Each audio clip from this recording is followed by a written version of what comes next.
Warning, the following reading contains content some listeners may find disturbing. Listener discretion is advised.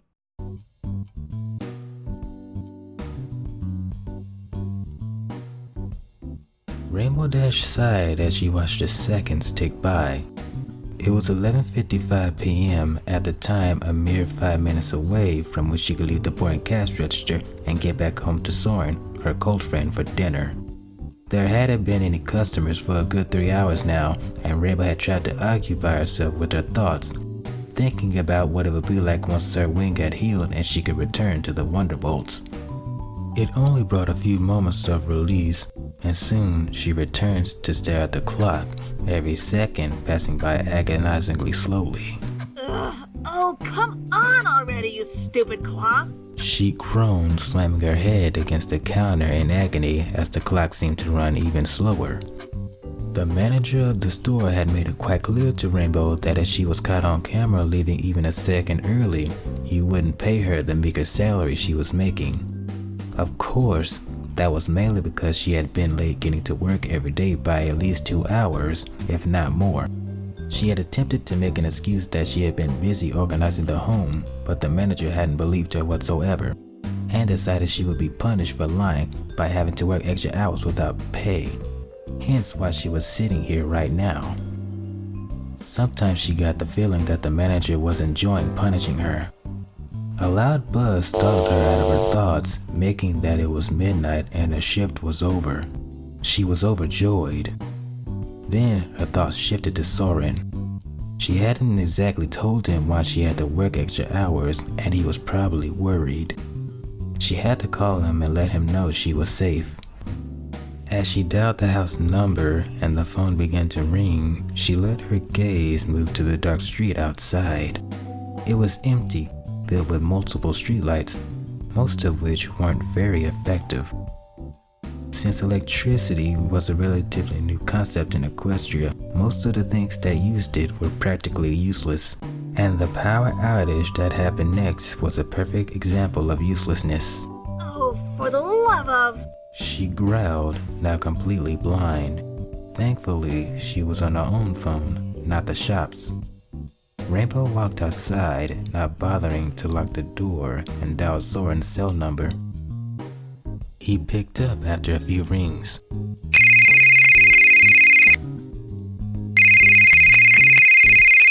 Sweet Celestia, Rainbow, where have you been? What? No hello? Okay, hello. Now where the hell are you? Do you know how worried I was? Replied Soren. Look, I'm sorry for not calling, okay? I had to work extra hours as a punishment for being late to work so much. There was silence on the other end of the line, and then a sigh. You really need to work on that, said a now calmed Soren. Yeah, I know, Rainbow replied. She stared at the building across the street for a moment before speaking again. Hey Soren, I'm starving right now. Think you could maybe make a daffodil sandwich for me or something? She asked, stomach rumbling at the exact moment. Yeah, sure, just get home quick. I miss you, Soren said softly. Rainbow couldn't help but blush at that. I miss you too. See you in a bit. Rainbow replied, hanging up. She stretched out her extremely stiff back and yawned, getting ready to head back home. As she did so, the streetlights turned back on, as well as the shop lights. Rainbow looked at the shop before waving a hoof at it. If the manager got a few extra bills because of the lights being on, so be it. He deserved it anyway. With that, she turned and trotted for home.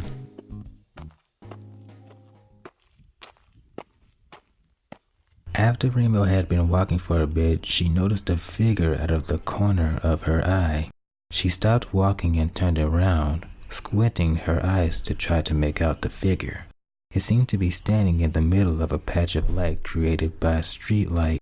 It was a pony, but no matter what Rainbow did, she couldn't make out any of their features. Eventually, she gave up and kept walking. As Rainbow walked, she heard what sounded like a branch snap. A bit confused at the sound, as there weren't any trees nearby, she turned around to look for the source of it. Standing in yet another streetlight was the figure.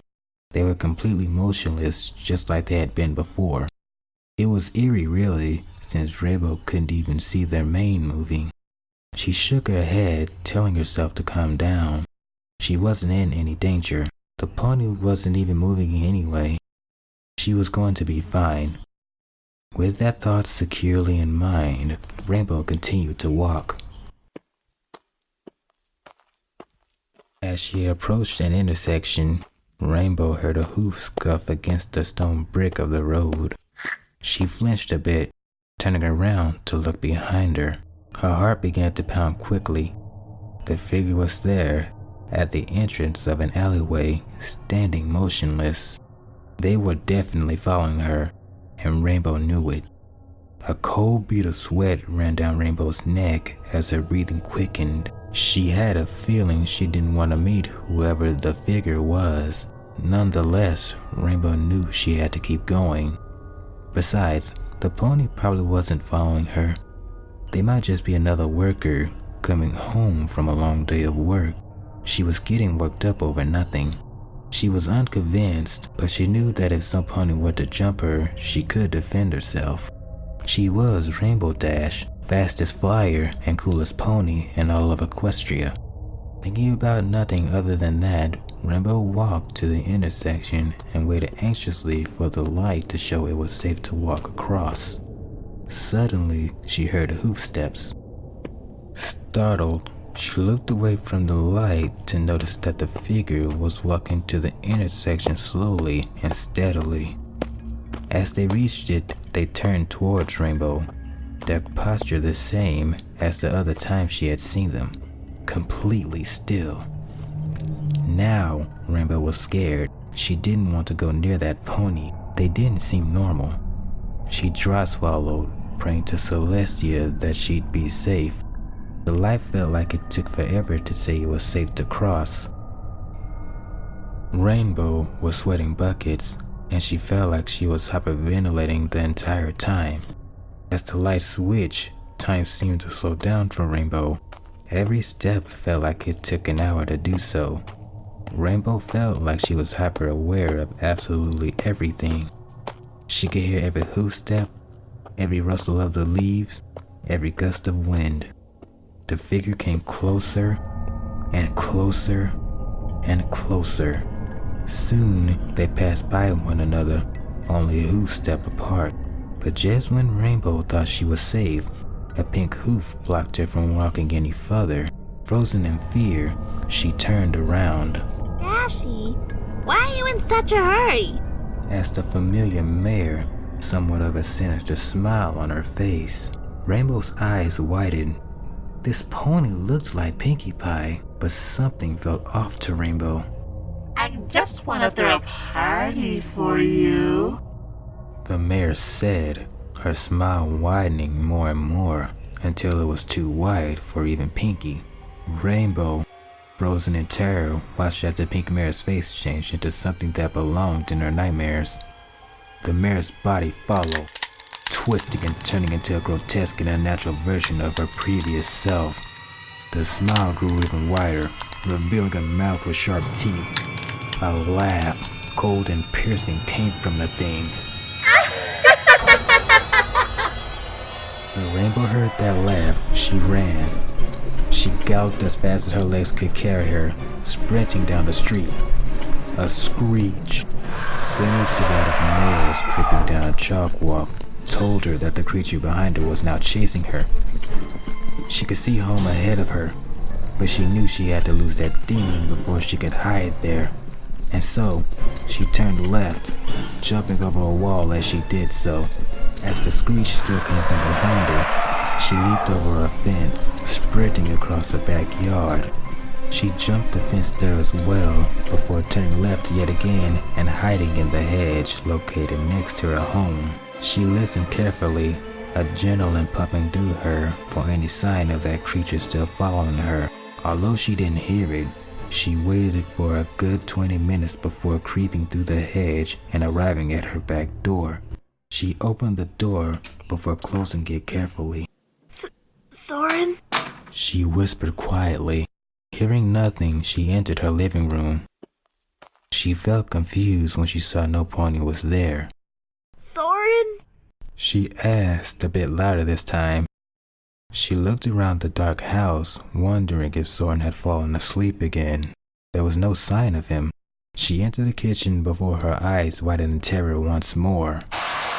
The creature stood there, its grotesque smile leering at her. It held out a severed wing.